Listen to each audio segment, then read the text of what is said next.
Hello, good afternoon, everyone. Thank you very much.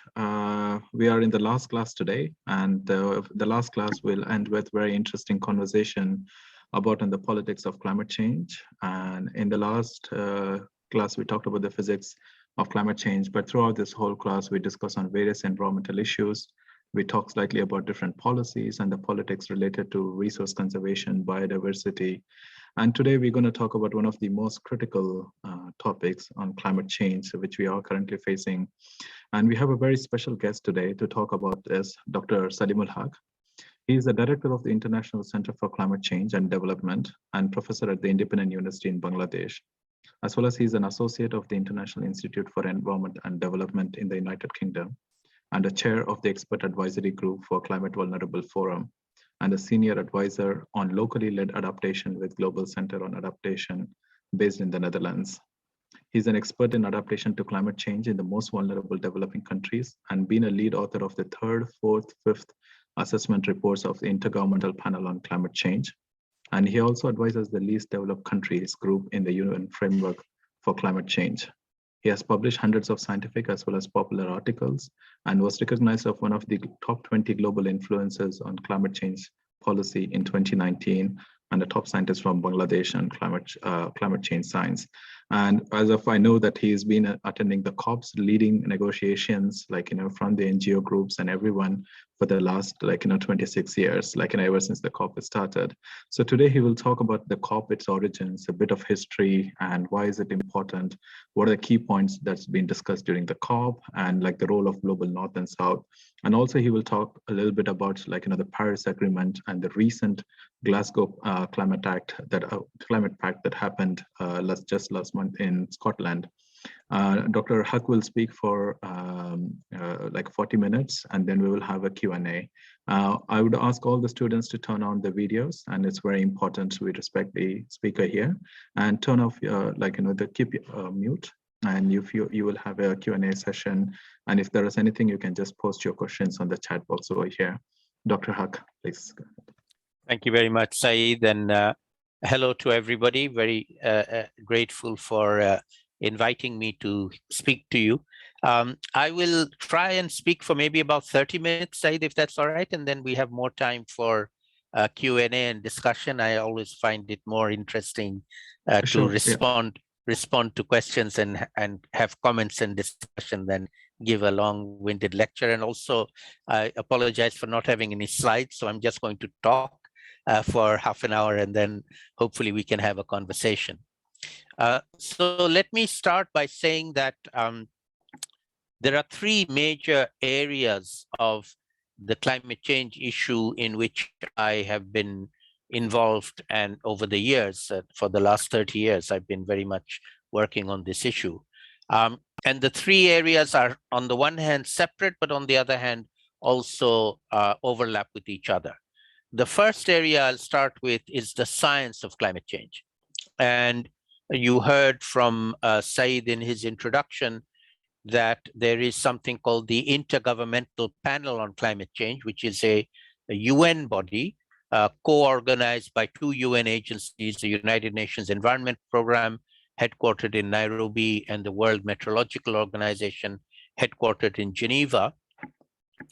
And that's a governmental panel. It's governments, the UN governments are part of that panel. And what they do is they bring together scientists from all over the world and get the scientists to produce assessments of the science of climate change. And there are three working groups under the IPCC. Working group 1 looks at the science models of climate change, what's happening in the future, what is the science modeling telling us is going to happen. Then working group 2, which I have been a member of for many years, looks at the vulnerability, impacts, and adaptation, and particularly on adaptation, which is my field of research and work. And then working group 3 looks at responses, which were mainly in terms of mitigation or reducing greenhouse gas emissions, but now recently also including responses on adaptation as well. And then each of these working groups produce their own report. And then once the three working group reports are done, there is a synthesis report of all of them. All these reports are available on the IPCC website, but I would warn you that they're very dense reports. They're very technical reports, not easy to read and understand unless you have some level of expertise. But each of them has a summary. There are, in fact, two summaries. There's what is called the summary for policymakers, which is the simplest. It's written in very simple language that everybody, including policymakers, can understand. And then there is a technical summary, which is slightly more technical, not too technical, but a bit more technical for people who are interested in looking at the more technical aspects of it. So I would recommend having a look at the summary for policymakers and the technical summaries if you're interested. And what the IPCC does is it produces periodic assessment reports every few 5, 6, 7 years. The time is becoming longer with each cycle. And they don't do research, they assess research. So the IPCC lead authors, of which I was one for many years, we assess the state of knowledge in terms of the science, and then we produce a report saying this is the state of knowledge as we know it today. And at the moment, the IPCC is in the process of producing its 6th assessment report. This is over the last 30 years, the 6th time they are doing this. And Working Group 1 has already produced its report last August, on the 9th of August. It made a very significant departure from previous reports in that it actually reported for the very first time that they have evidence of unequivocal evidence of human-induced climate change happening already. So it's happening.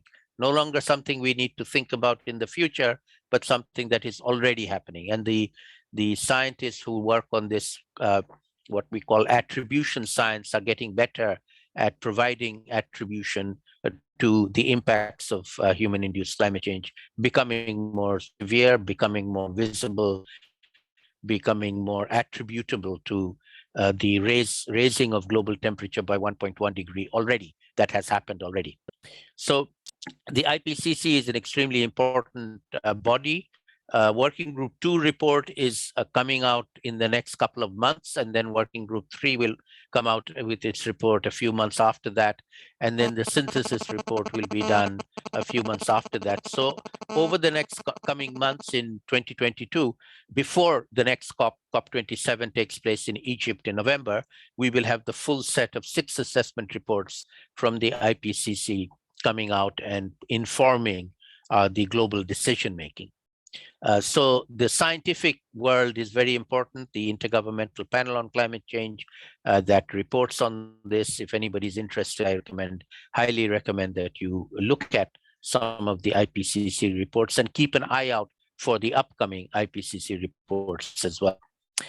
Now, that's the world of science. And it's important to also elaborate on what the IPCC report does and what it doesn't do. So as I said, it doesn't do research. It assesses existing research. So it can only assess published research. And what it does in terms of producing its assessment, the lead authors, they provide what is called policy neutral advice. They say, this is what will happen if you do this. This is what will happen if you do that.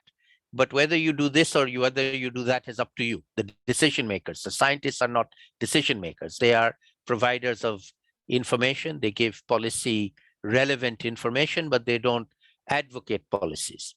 That's the way the IPCC produces its reports. But increasingly, as I said, they are now saying that we have very strong evidence that climate change is a reality, it's happening, and therefore, if we want to prevent even worse climate change from happening, then actions have to be taken much more quickly. So that's the role of the scientific world. Also to say that the IPCC over the last 3 decades has grown in importance and grown in coverage. It started with a few climate scientists, mainly from the developed world. Over the years, it has many different disciplines involved, many social scientists involved now, people working on adaptation like myself. And it is many thousands of scientists from all over the world. It's probably one of the biggest global scientific enterprises that has been done anywhere in the world. And it's a really thorough science enterprise. The last point to make is when the IPCC reports are finalized, they have to be approved by the governments. So the IPCC panel have to approve them. They approved the Working Group 1 report that I mentioned that came out in August. They will have to approve the Working Group 2 and Working Group 3 reports coming out in the next few months. And once they approve them, once they get approval from the governments, they become basically gold standard science reports, because nobody can then challenge them, because all the governments have accepted the science in the IPCC reports. So IPCC reports are very much the gold standard on the state of scientific knowledge at any given time when the reports come out. So that's the world of science. Let me now move to the world of global decision making, where governments and leaders of governments come together. And this happened after the first IPCC report came out in 1980s, late 80s, 88, 89, and alerted the world to this problem of climate change. And the global leaders then came together and decided that they needed to take action. And that led to a global treaty called the United Nations Framework Convention on Climate Change, UNFCCC or UNFCCC, which was agreed in Rio de Janeiro in the Earth Summit held there in 1992 in Brazil. All the countries of the world signed it, have ratified it, including the United States of America. And that really is a global treaty where governments from all over the world, nearly 200 governments, have agreed to take actions. And I'll mention a few of the major actions that they have all agreed to do. The first one is they recognize this is a global problem. It needs global solutions. All countries need to act and take actions. First, actions have to be to reduce the emissions of greenhouse gases that cause the problem. Greenhouse gases come from burning fossil fuels like coal and oil and natural gas, also methane coming from agriculture, and a few other gases like artificial gases like CFCs, chlorofluorocarbons, all go together to raise the global temperature at the atmosphere. If we continue as we have been continuing for the last century, then we are headed to 3, 4, potentially even 5 degrees temperature. This is the message from the IPCC.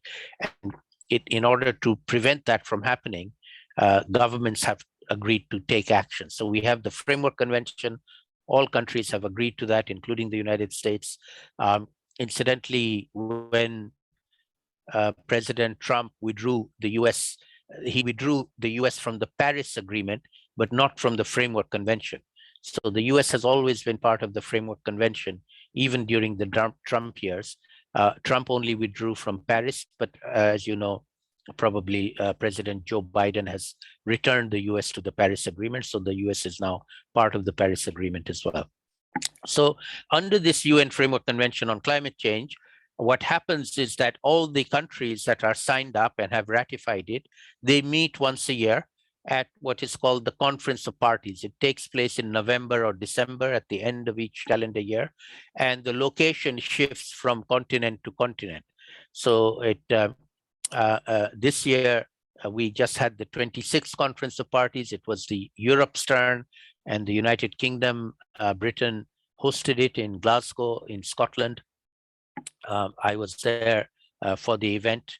And next year, it will be Africa's turn, and Egypt will host it. So November 2022 will be in Egypt, in Sharm el-Sheikh, hosted by Egypt on behalf of Africa. And the year after that, COP28 is actually going to be in the MENA region. Abu Dhabi has offered to host the COP28 in 2023.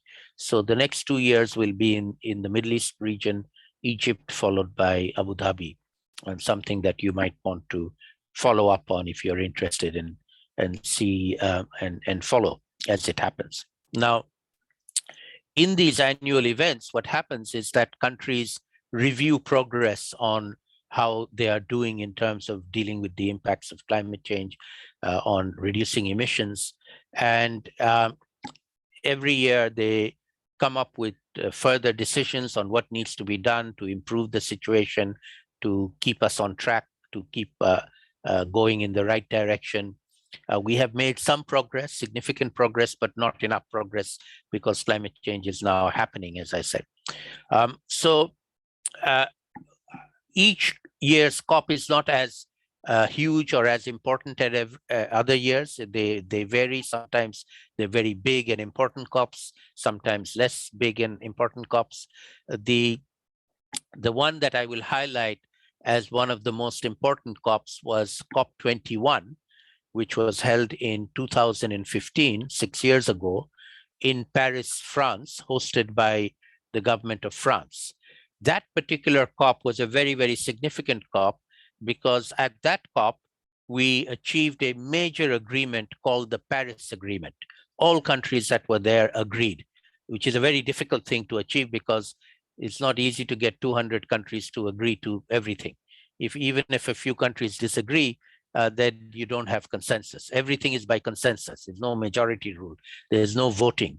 It has to be, everybody has to agree for a decision to be agreed. And in Paris, we achieved that. And I'll describe what we achieved. The first thing we achieved was we agreed, all countries together, to have a long-term temperature goal, which is well below 2 degrees and preferably 1.5 degrees. So we all agreed. And this was something that the vulnerable countries, the least developed countries and other vulnerable countries pushed for very hard. They wanted the temperature goal to be 1.5 degrees, because if it goes above 1.5 degrees, then poor countries are going to be very badly hit.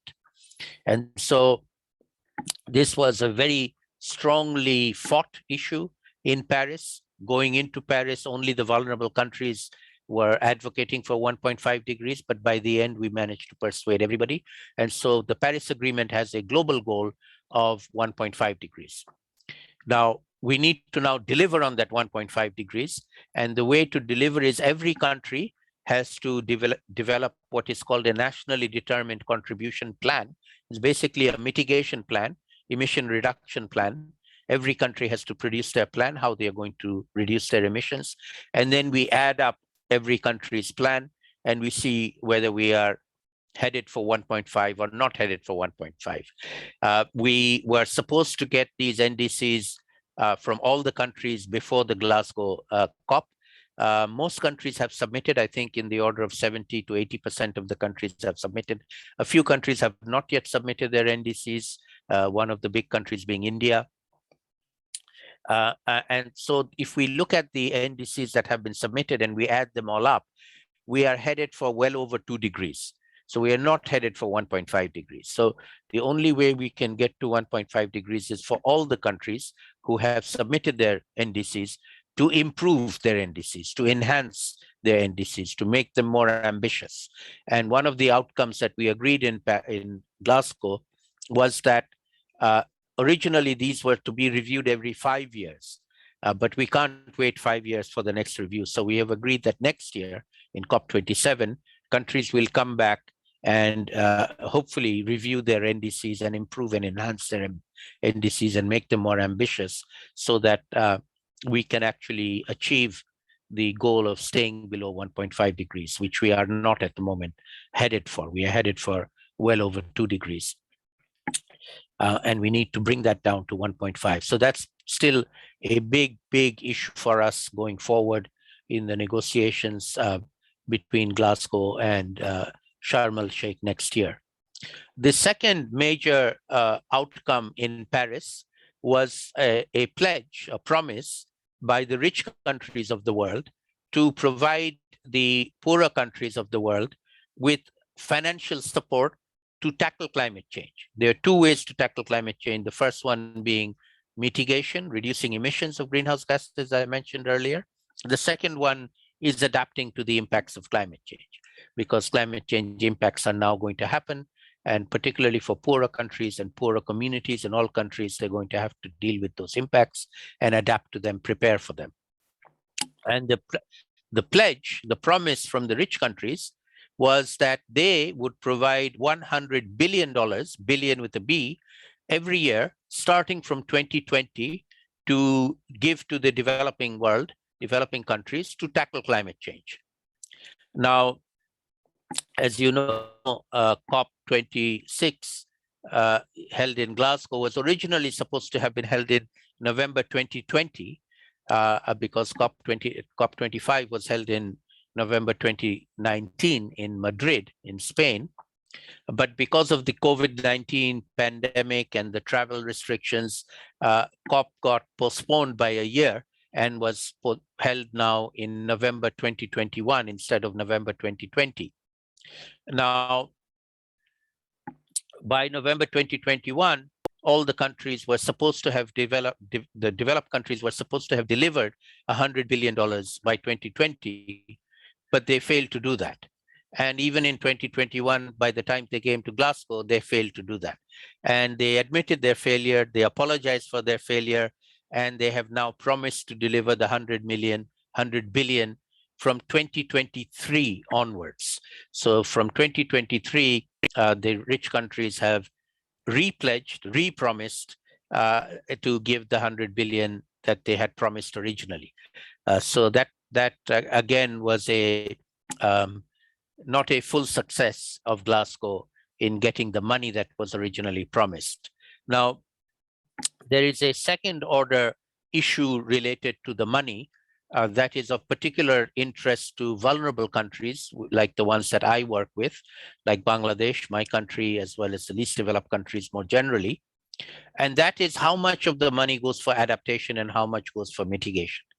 Our demand was always that the split should be 50-50. For every dollar that is given to support mitigation, there should be $1 to support adaptation. However, in practice, they didn't get 100 billion, but they gave some. We don't know exactly how much. The latest figure was 79 billion for 2020. But of that money, 80% of that went for mitigation in the form of loans. Now, loans make sense for mitigation because mitigation activities are mainly renewable energy projects for wind energy or solar energy. And because these projects sell energy, they make an income, they can actually repay loans. They can take a loan, a low interest loan, and they can repay that loan. When it comes to adaptation, particularly for the most vulnerable communities in the most vulnerable countries, they can't take a loan. The adaptation, managing the risk of flooding or drought or heat waves or cyclones or hurricanes, is just managing to cope with those impacts. They don't produce a profit that these people, poor people, can take a loan and return the loan. So they have to be given as grants. The second associated issue with loans is that, you know, it's morally questionable whether the victims of the pollution should be forced to take a loan to deal with the pollution that they didn't cause. The polluters caused the problem.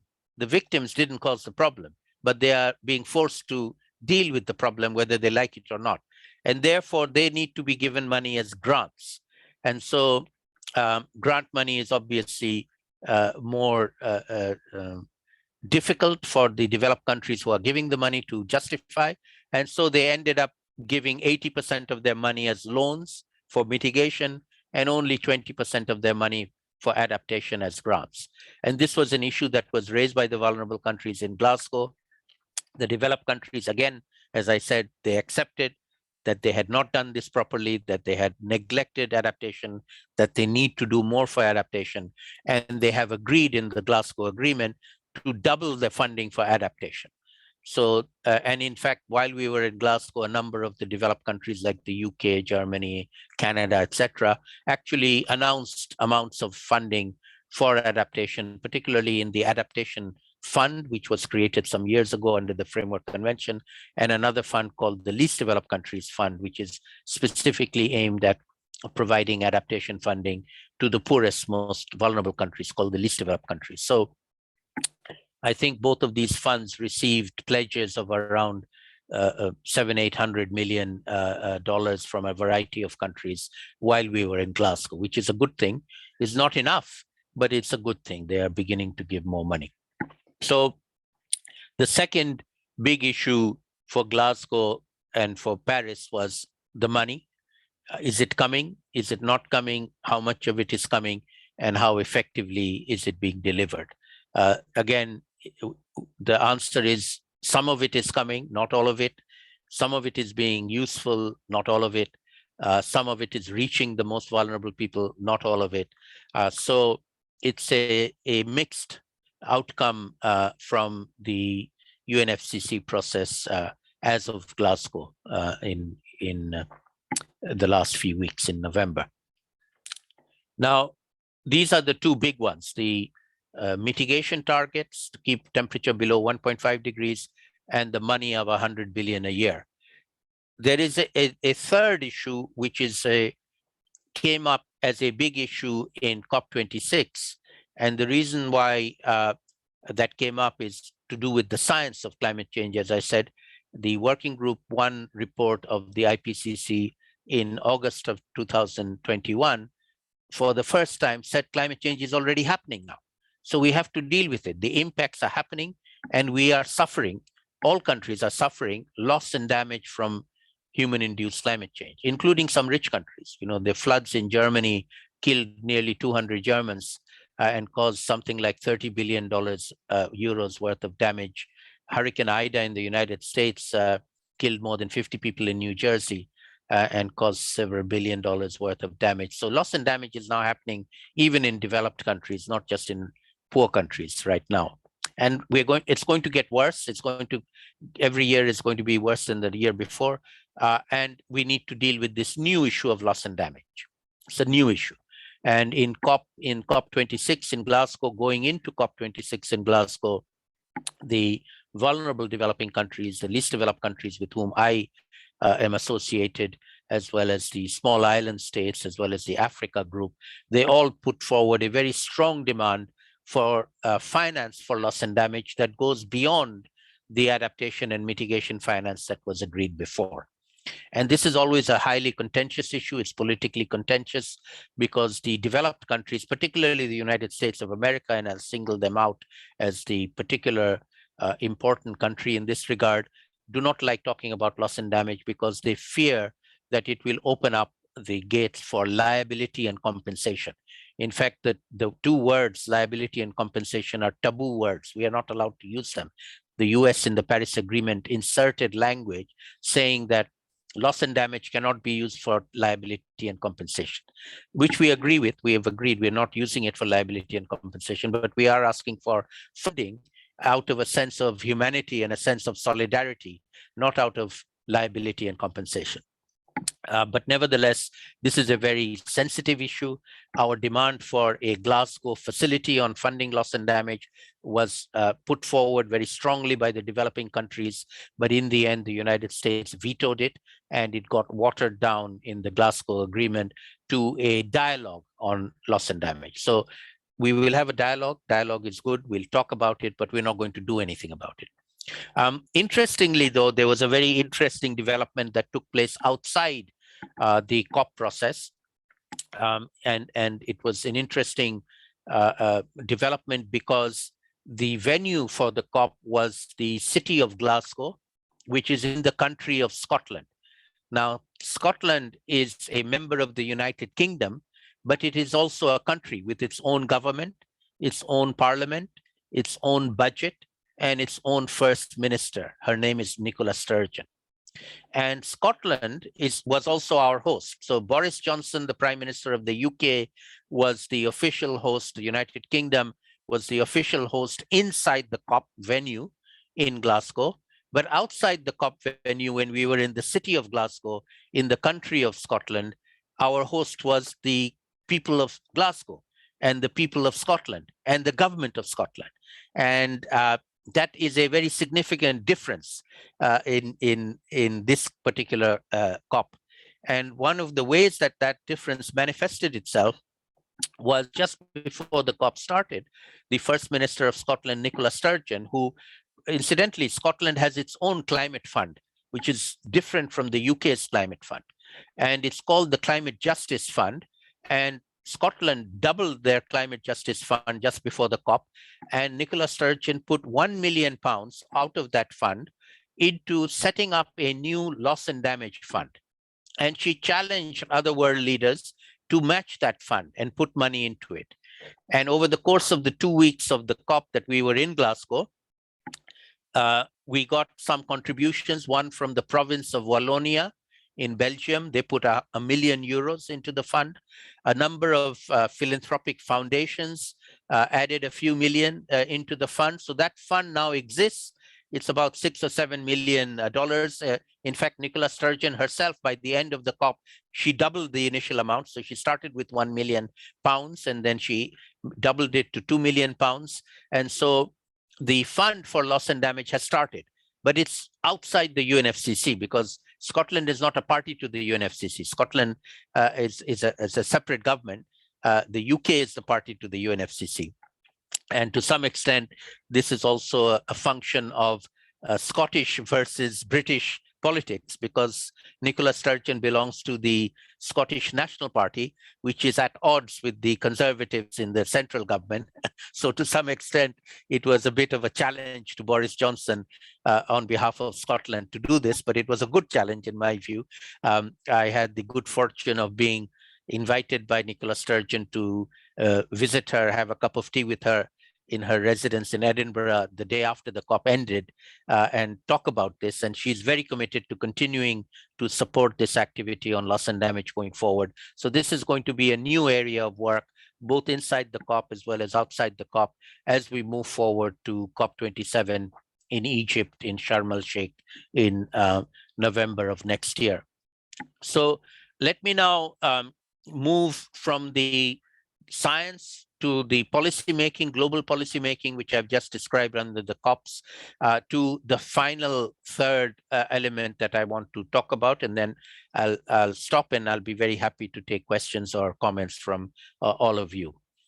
So the third element is everybody on planet Earth dealing with the impacts of climate change. Climate change is now such a global problem that every single one of us living on this planet are going to have to deal with it, whether we like it or not, whether we know about it or not, whether we understand the word climate change or adaptation or mitigation, makes no difference. We are going to have to deal with it. And the sooner we learn to deal with it and we figure out what to do, the better.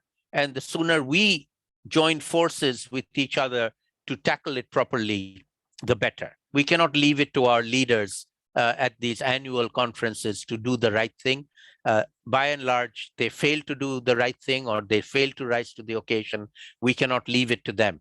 So we as citizens, you as students, your faculty members as teachers, myself, I'm also a teacher in a university. We have a role to play in enhancing the knowledge, sharing that knowledge. Governments have a role to play in tackling climate change, both from the emission reduction side as well as the adaptation side, and now also loss and damage is a new area. And ordinary citizens need to understand it. People need to understand it. And so going forward, in my view, it is the responsibility of all of us to ensure that every single citizen of planet Earth has some understanding of climate and thinks of himself or herself as a citizen of planet Earth, tackling a global planetary problem called climate change, along with other planetary problems, environmental biodiversity problems. But planetary problems are now global problems that require each of us to think of ourselves as global citizens and link up with other global citizens in tackling this problem. So it's not just locally in our own circumstances where we live, we can do that, we start with that, but also linking up at the global level. And the final constituency or stakeholder group that I will identify as being perhaps the most important, certainly in my view, the most important, is the younger generation.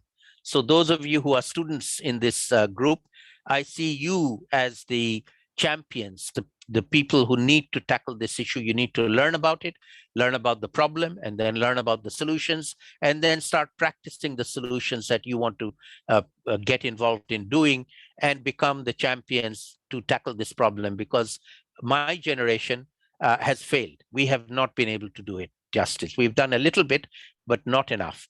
And you are now going to have to face the problem. And so the burden is shifting from old people, and most of the leaders who are in Glasgow are all old people.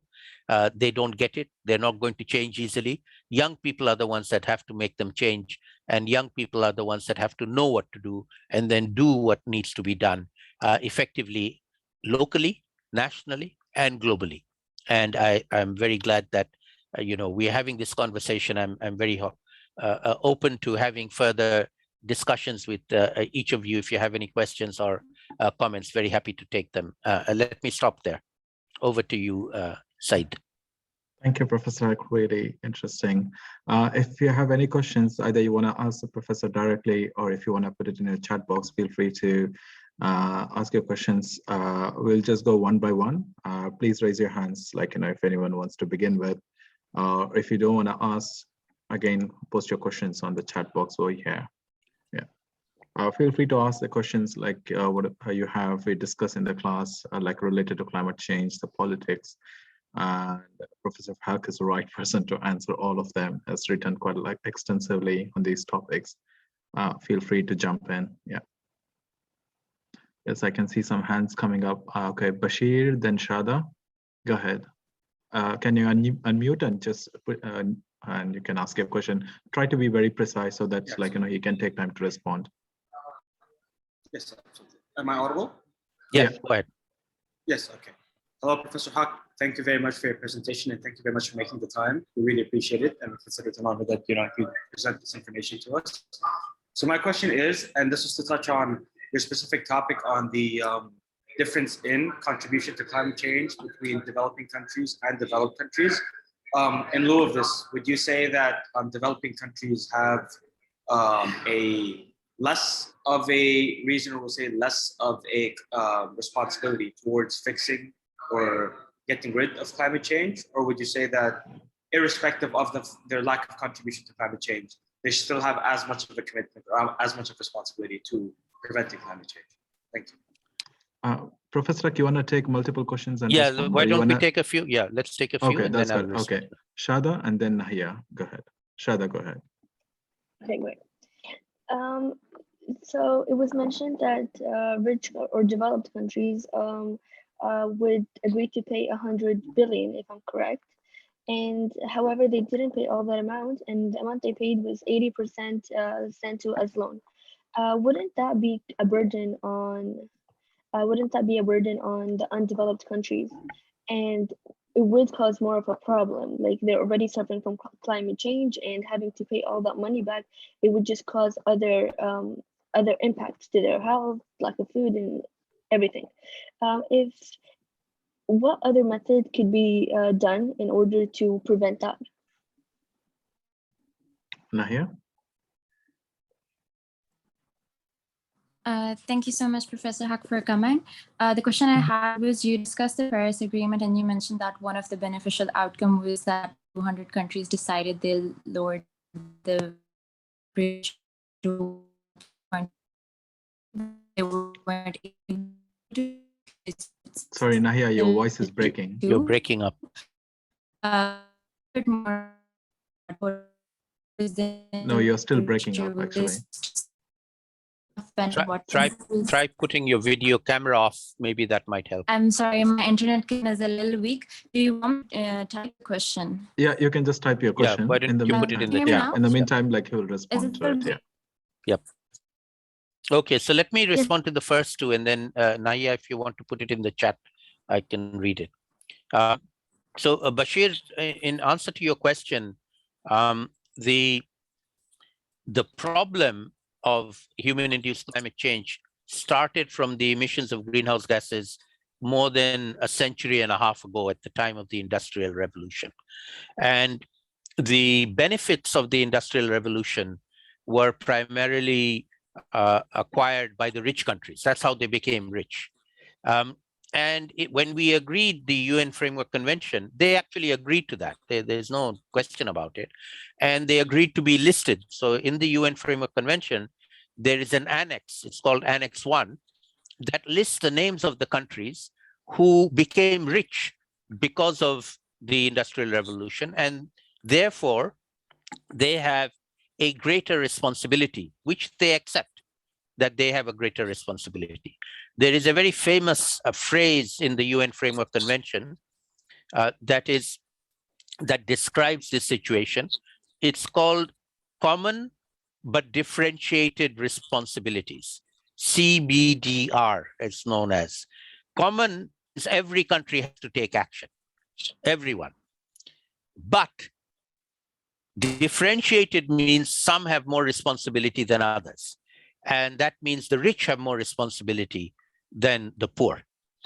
And many years ago, in the third conference of parties in Japan, in Kyoto, we had an agreement called the Kyoto Agreement that made that differentiation, that was only meant for the rich countries to take action, but the poorer countries were exempted, at least in the first phase of the Kyoto Protocol, and then we never got to the second phase. It got eliminated.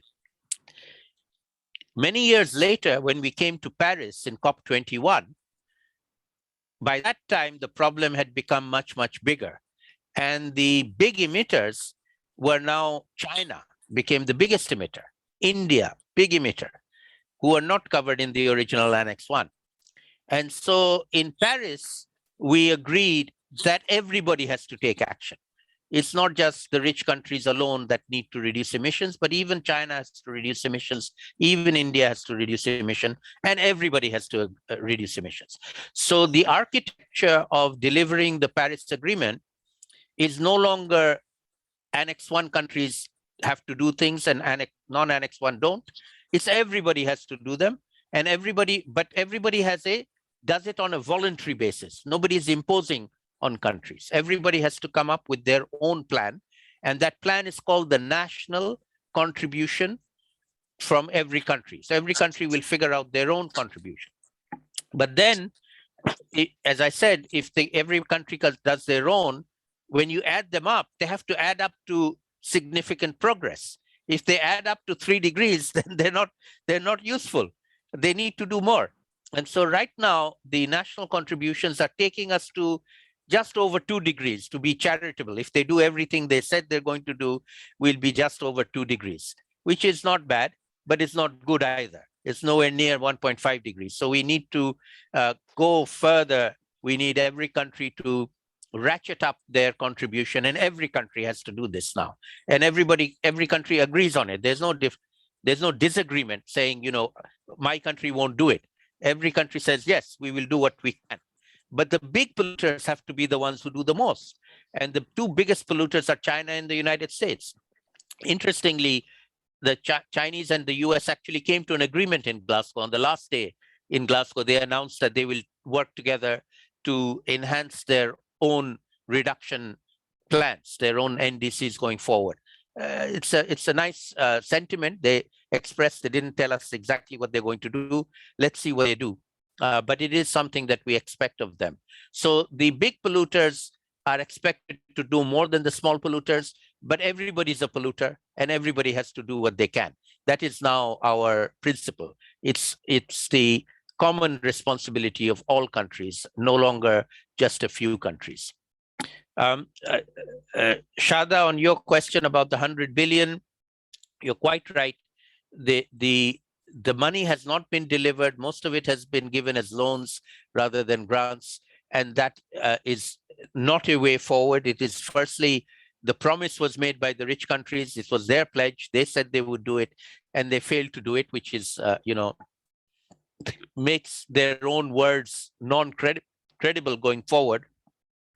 They have once again promised, but again, who is to say whether they will actually deliver on their promise or not deliver on their promise? It remains to be seen. We will stay vigilant. We will keep an eye on them. We will see where the money is going and how it's being spent. We hope that it will go to the right places. In terms of the amounts that are now needed, the 100 billion is a very old figure, and it's a very out-of-date figure. The amounts that will be needed to tackle climate change globally in all countries is in the many trillions of dollars. So the 100 billion is actually a very small amount compared to what is required. But it is a very symbolic amount, because if they can't even do 100 billion, then what's the point of talking to them? What's the point of listening to them? What's the point of taking any of their words at face value if they can renege on their promises so easily? And so the 100 billion is really not so much whether the money will make a big difference or not. It will make some difference. but it is about the credibility of the countries that make these promises as to whether or not they retain any sense of credibility. And unfortunately, by not delivering, they lose credibility, and they lost credibility big time in Doha, in Glasgow this time. And they accepted the response. They said, we're very sorry, and they got away with it. I can see Naya's question now. She says, you talked about the Paris Agreement, and one of the outcomes was that every country decided on having 1.5 degrees as the temperature. However, they failed to reach this as the result was 2. Could you discuss which countries contributed the most and what solutions they use, as it could serve as a guidance for other countries? Absolutely. This is a very good question. And this is the key question that we are now addressing. One of the interesting things that did happen in Glasgow, for those of you who followed it, you will have seen that there were a number of announcements by coalitions of the willing. As I said, the problem with decision-making in the UNFCCC is that 200 countries have to agree. If 2 or 3 countries disagree, then we don't have agreement. And so it's very, very difficult to get agreement with all the countries, and whatever agreement we get is always the lowest common denominator, because not everybody will want to be ambitious. And so one of the ways forward is for countries that want to move forward to come together, and others that don't want to join them don't have to join them. And in Glasgow, there was such announcements. There was 100 countries came together to work on forestry to prevent deforestation and enhance their forest cover. That's a very good thing. Not every country joined, but most countries did. There was another coalition on coal, phasing out coal. Again, a number of countries, important countries, joined the phasing out of coal, but not every country joined it. In fact, India is a very important country that didn't join that. So now we are moving forward in coalitions of the willing. The funding for loss and damage I mentioned is another small, very small coalition of the willing, headed by the First Minister of Scotland, but we hope others may be willing to join over time. So we need to go forward, not let decision-making by 100% consensus be the only way to move forward. We need coalitions of the willing, both governments and non-governmental actors, non-state actors, to join forces to take actions and move forward as quickly as possible. And that is really the way forward. So we will see most likely more and more of these coalitions of the willing going forward, and not always depending on getting 100% agreement in the COP itself, because the COP decision requires 100% agreement by all countries. And that's very difficult to achieve, as we saw in Glasgow. So we have a question from Noof, and there are other 2 questions, and this that's all. We'll just take that last round. If there are any other questions, please raise your hand, else we're going to lose the opportunity to ask further. Noof, go ahead. Yes, so my question was very similar to Neha's question, but I wanted to know, since you mentioned that in the 2015 Paris, like they had the conference, they had like goals, which is to push down the temperatures to 1.5 degrees. But since they failed to do that, are there any like new steps or ways, or like any different ways to approach the situation for the next time you're gonna meet? Yes. Okay. Shall we take Sorry, another one? Yeah, I'm just going to take another one. And there is another question from Nahia again on unequal ecological exchange, particularly how developed countries have reduced their industrial pollution. However, they have also done by moving their industries to the third world countries such as India, Bangladesh, and Pakistan. Sure. Are these developed countries held accountability for these actions, as it's their industries that further create pollution in low income and middle countries? Yeah. Sure. So very good questions from both of you. Let me address the first one first, and address it outside the context of the UNFCCC agreement. So the UNFCCC is about countries agreeing to do things, and then whether they do it or don't do it is a second order issue. And if they don't do it, what do we do about that is a third order issue. Okay. But the reality on the ground is very different. It is not really defined by what governments are agreeing amongst themselves to a very large extent. Reality on the ground is very much driven by the economic payoffs in investments in different arenas.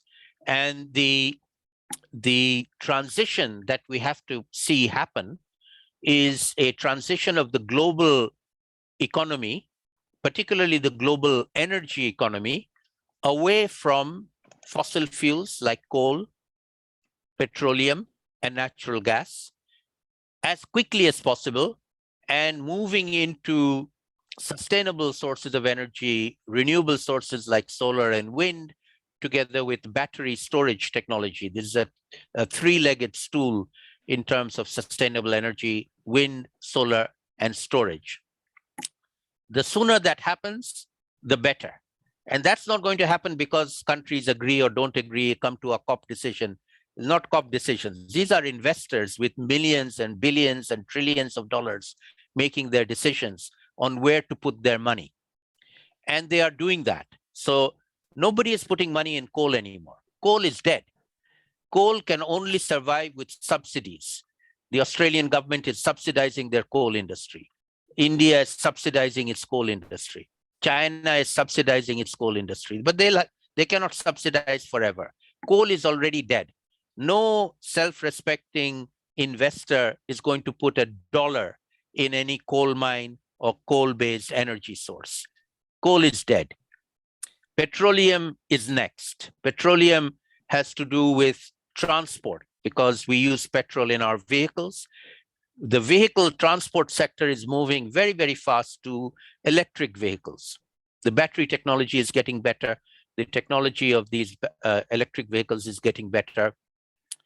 Many countries are moving towards electric vehicles very, very fast. The companies themselves, the big motor companies, are moving into electric vehicles very, very fast. Once they go electric, they won't use petroleum anymore. So petroleum will be next in line to be phased out when it gets replaced by electric transport. The third and last one is natural gas. Natural gas is the cheapest of the fossil fuels. It probably will last longer, but it has its own problems in terms of having to be transported either as liquefied gas or by pipelines. But natural gas is also a third element or third part of the fossil fuel trilogy of investments that will have to disappear over time. We will have to stop investing in these, and the decision makers are investors who will either put their money in or take their money out. Now, the alternative is the renewable energy business. Now, the renewable energy business is becoming very, very fast growing in itself, and there are several reasons for that. Firstly, we don't have to pay the sun for sun rays, and we don't have to pay the wind for the energy that the wind provides. What we have to pay for is the technology to convert that energy into useful electricity for us. And that technology gets cheaper by the day. So wind energy and solar energy, every single day, there is an auction for energy supply somewhere in the world. And the price for wind and solar comes down every day. The price today is cheaper than yesterday's price. The price tomorrow will be cheaper than today's price. And that is an inevitable direction of travel. It's going to get cheaper, more efficient, more easy to deliver. And country after country are moving in that direction. Investors are moving in that direction. The money is moving in that direction. These are, to some extent, influenced by COP decisions, but not really influenced by COP decisions. These are money decisions. Investors with trillions of dollars deciding, I'm going to put my money in solar and wind, and I'm not going to put my money in coal anymore. That's happening. That's a reality. That is shifting. And that is going to shift the trajectory in a much more significant way than a COP decision by itself. COP decisions are helpful, but they are not the ones that make these happen. Decisions by investors make that happen. And I am quite positive that that will happen. The question is, will it happen quickly enough? At the moment, it's not happening quickly enough. It needs to be quicker. And the more quick we can make it happen, the better. But it will happen. It's inevitable. The trajectory, the direction of travel is now well known. Coal is finished. Oil is on the way out. Natural gas will follow soon after that. In terms of the final question that Shada made in terms of funding and utilization of funds, again, the developing countries that are going to be affected by the impacts of climate change in particular are going to have to deal with it whether they like it or not. They are not going to be helped by the global community. No matter if the 100 billion comes or doesn't come, that will be trivial amount. The amounts needed are in the trillions, and countries are going to have to deal with it out of their national budgets and national exchequers. I'll give you an example of my country, Bangladesh. In Bangladesh, we are a vulnerable country. We've known that for many years. We have been developing a national climate change strategy and action plan.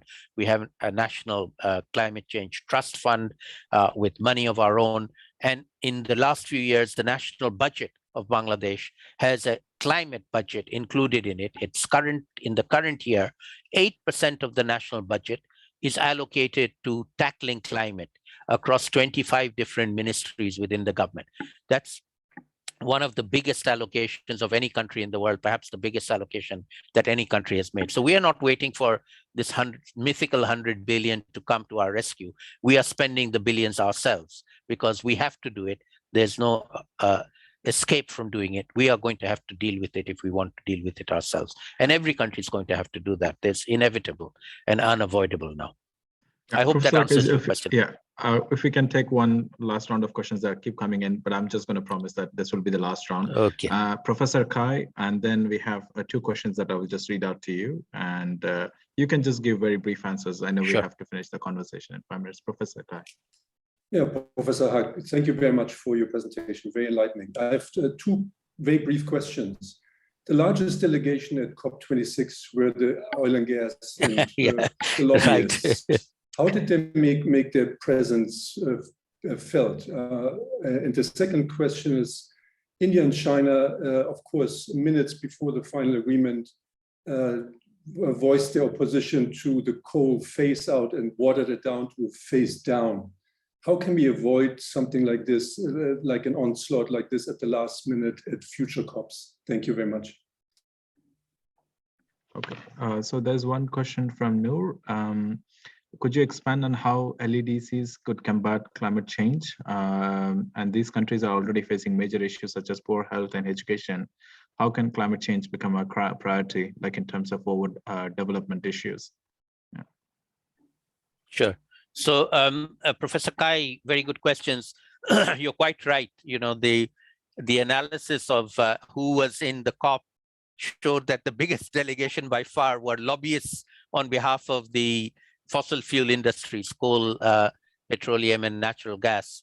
And the way that the lobbyists work is very targeted and very effective. They basically own governments.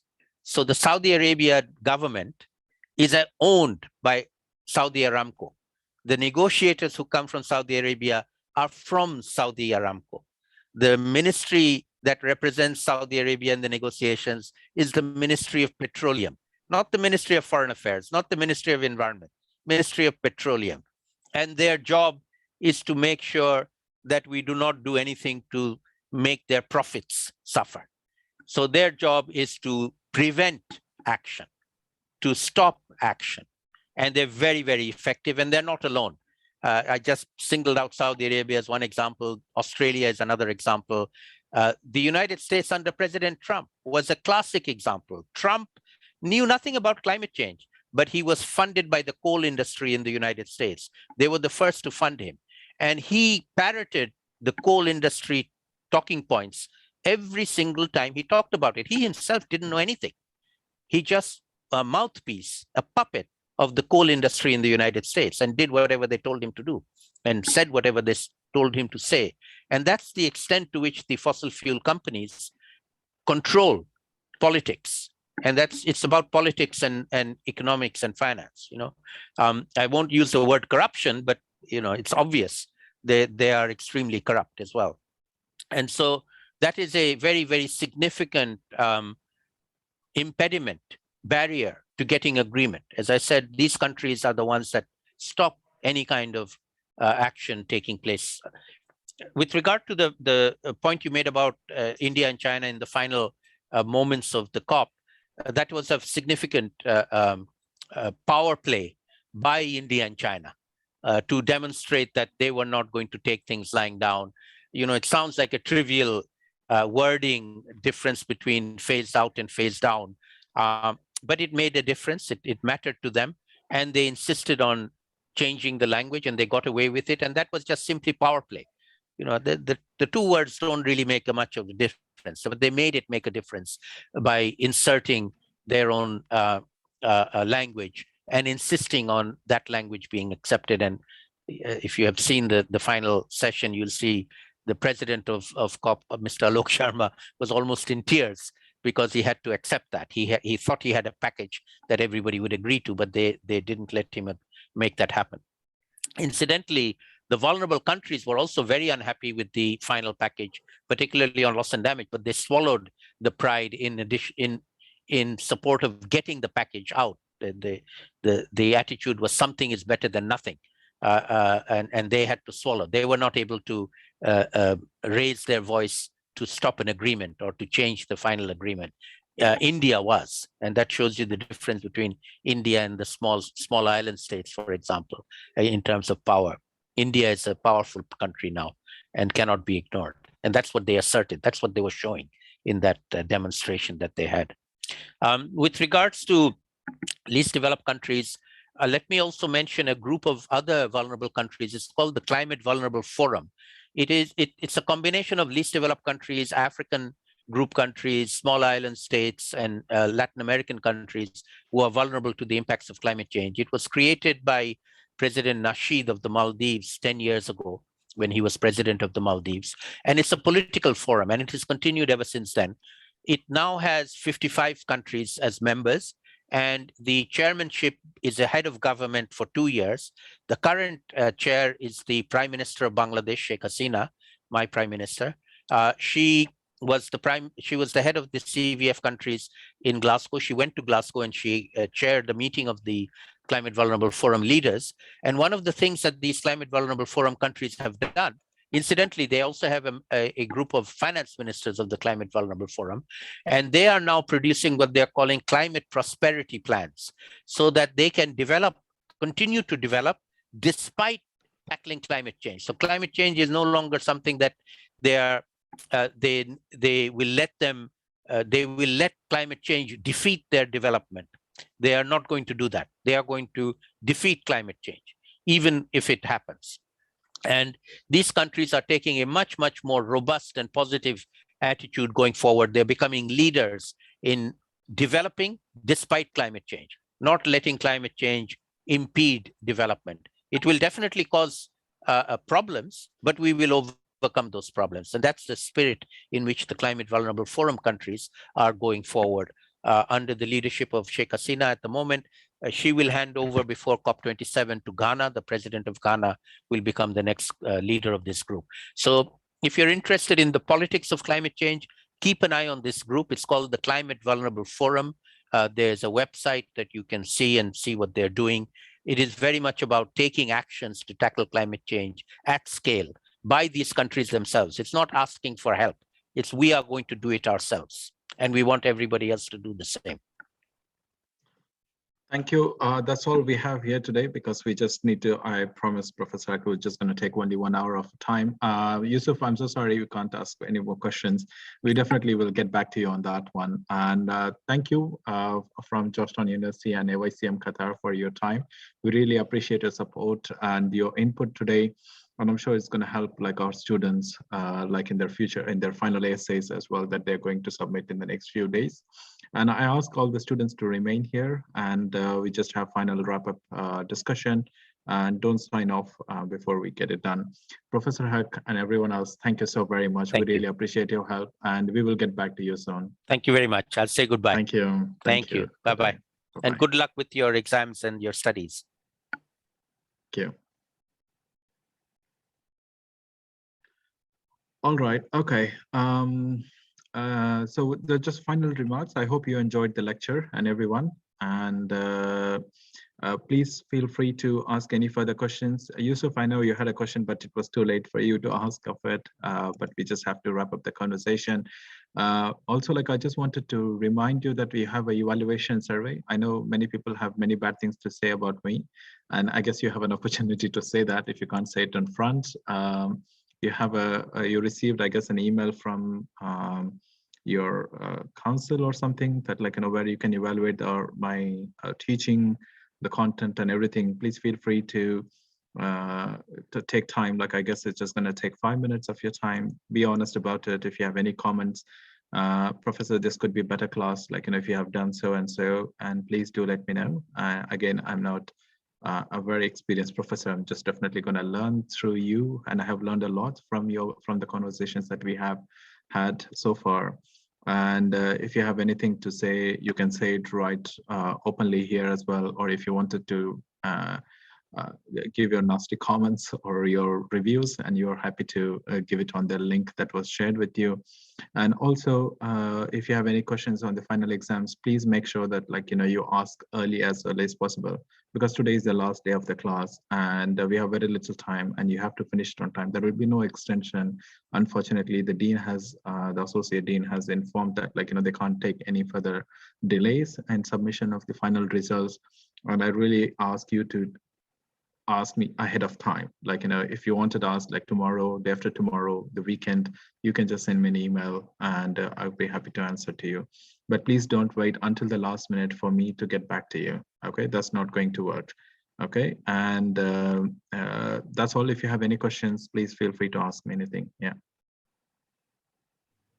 Yeah, Professor, I had a question about the presentation, because I noticed that my paper was graded, but I didn't get the presentation grade. So yeah, so I'm going to do it today. Yeah, I'm going to do it today.